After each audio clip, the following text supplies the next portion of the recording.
Madame, Monsieur, bonsoir. Avec un peu plus d'un siècle d'existence, Procter & Gamble s'impose aujourd'hui comme un acteur mondial avec plus de 30% de parts de marché.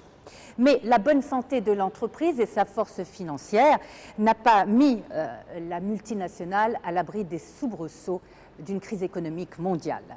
Mais Procter & Gamble a su se tirer d'affaire. La firme demeure l'une des plus importantes multinationales américaines à travers le monde.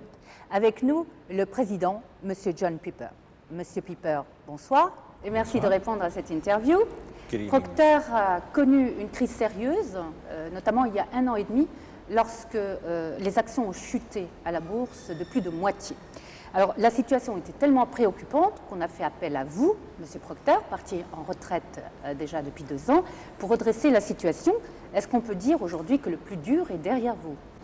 Well, we're certainly, as I would say, getting back on track. Certainement, nous sommes en train Our de stock price reprendre did drop a great deal notre santé, nous sommes en train de as a reprendre result of our not la meeting bonne the voie early et puis en fait expectations that we'd nos established actions internally and avaient externally. chuté justement à cause des It has différentes recovered attentes about qui avaient 40% été collées. Nous avons eu en from the fait drop that it incurred, but obviously we were very remonter la disappointed. pente à peu près 40% à partir de la chute que nous avions eue de par le passé. Et comme je vois notre société maintenant, je pense que durant cette année, nous allons pouvoir regagner le type de leadership et le type de performance que nous avions eu de par le passé, ce qui nous permettrait d'avoir, sur une période de 10 à 20 ou à 30 ans, des gains annuels en moyenne de 12, 13, 14%.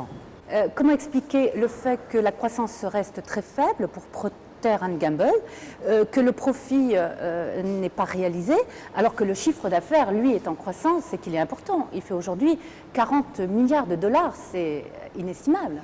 Well, our annual turnover is En 40 fait, billion notre chiffre dollars. d'affaires annuel est de 40 millions de And our dollars. profit levels are Et the highest les margin niveaux level de that we've had in our bénéfices, en history. fait, nous avons eu le meilleur Our rate of bénéfice de par profit notre growth histoire. is not Notre what we rapport want or we're expecting bénéfice to et achieve in the croissance ne se représente But in pas ce fact, que l'on our espère level of réaliser à profitability l'avenir, mais en is fait at the notre highest niveau de in our profitabilité est à son And our summum profit margins de par and our notre histoire et sales nos at the marges highest de in bénéfices sont les plus élevées aujourd'hui. Mais ce qu'il nous faudrait en fait améliorer, ce serait la croissance de notre chiffre d'affaires et aussi notre croissance générale. Alors justement, vous qui êtes une grande multinationale, quelle va être votre stratégie avec la mondialisation? Est-ce que vous allez opérer une restructuration pour être plus compétitif comme l'ont fait les autres multinationales?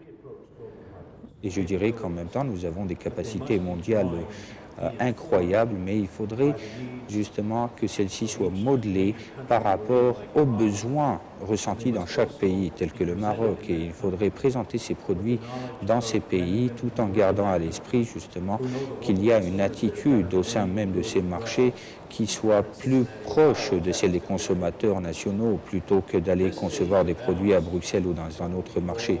C'est de là où il nous faudrait avoir des normes mondiales et avoir une démarche individuelle, une démarche consommateur qui soit locale. C'est là un art. Vous êtes présent dans 80 pays à travers le monde et vous commercialisez plus de 300 marques dans 140 pays.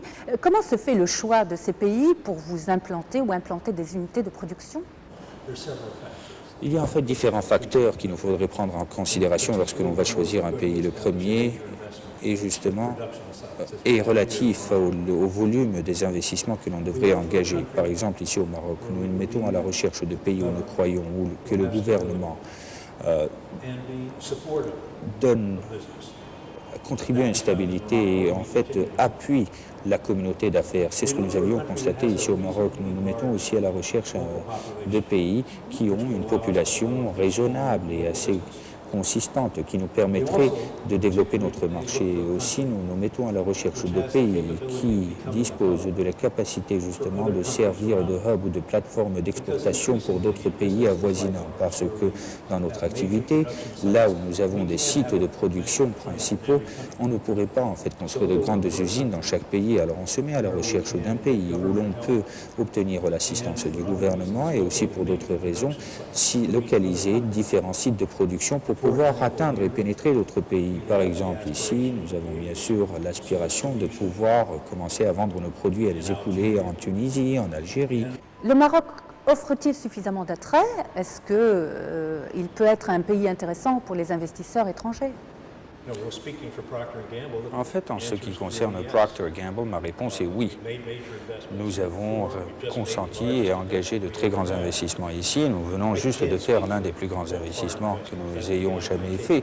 Je ne pourrais pas parler au nom d'autres investisseurs étrangers, cela me dépasse, mais je dirais tout simplement, premièrement, c'est que les individus que j'ai rencontrés au sein du gouvernement aujourd'hui sont en faveur de l'investissement étranger et ils vont faire tout ce qui est nécessaire pour rendre le Maroc plus compétitif. Et je vous dirais aussi que nous vivons dans un monde compétitif où on se fait concurrence pour s'attirer d'autres investisseurs étrangers. Alors, une toute dernière question, M. Piper, si vous le permettez bien. Vous êtes en plein dans la mondialisation. Pensez-vous que face au phénomène, il est nécessaire aujourd'hui de créer un contre-pouvoir? Le capitalisme a-t-il besoin de garde-fous pour éviter les dérives?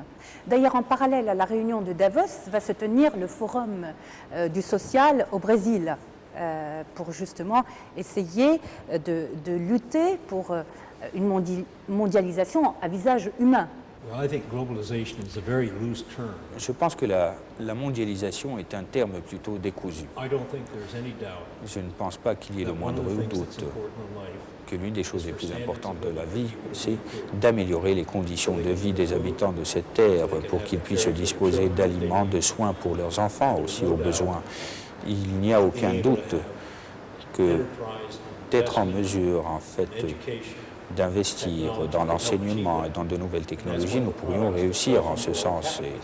Et c'est ce que l'on appelle le capitalisme. C'est l'un des sous-produits, c'est une bonne chose. Le libre-échange est aussi une bonne chose. Il y a certains éléments qui ont été liés à la mondialisation et qui sont tels que nous l'avions perçus de manière négative. Monsieur Piper, merci de nous avoir accordé cette interview et bonsoir. Merci à vous de nous avoir suivis. Excellente soirée sur 2M et à dimanche prochain.